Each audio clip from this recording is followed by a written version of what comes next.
Hello everyone, get ready with me for Saraswati পুজো। আরে হ্যাঁ হ্যাঁ, তোমরা ভাবছিলে না আমি কবে গেট রেডি উইথ মি দেবো? দেখো, আমি চলে এসেছি কিন্তু গেট রেডি উইথ মি দিতে। আর এখানে নাচতে নাচতে আমি শাড়ি পরে নিলাম, তারপর মুখটাকে একটু ক্লিন করে নিলাম।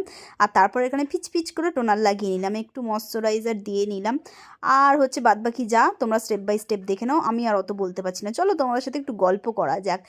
কি সরস্বতী পুজোর দিনই কিন্তু ভ্যালেন্টাইন্স ডে পড়েছে, কে কে ঘুরতে যাচ্ছো বলো আর বয়ফ্রেন্ডটার পকেট কাটছো? আমি কিন্তু কাটবো, এটা কিন্তু ড্যাম শিওর। আর তোমরাও কিন্তু কাটবে, ভালো ভালো খাবার খাবে, ভালো ভালো জায়গায় ঘুরবে, পারলে দু চারটে ড্রেসও নিয়ে নেবে, কিছু মেকআপ কিটও সাথে নিয়ে নেবে। আর যা যা বাকি থাকে মোটামুটি সবই নিয়ে নেবে, ছাড়বে না কিন্তু একদম, ঠিক আছে? আমি তো একেবারেই ছাড়বো না। আর কমেন্টে জানাবে আমাকে যে আমার এই ভিডিওটা তোমাদের ঠিক কীরকম লাগলো দেখতে। তোমাদের সাথে কথা বলতে বলতে লুকটা কমপ্লিট হয়ে গেছে, কেমন লাগলো জানিও কিন্তু। নেক্সট ভিডিওর জন্য সাবস্ক্রাইব করে দাও। চলো বাই।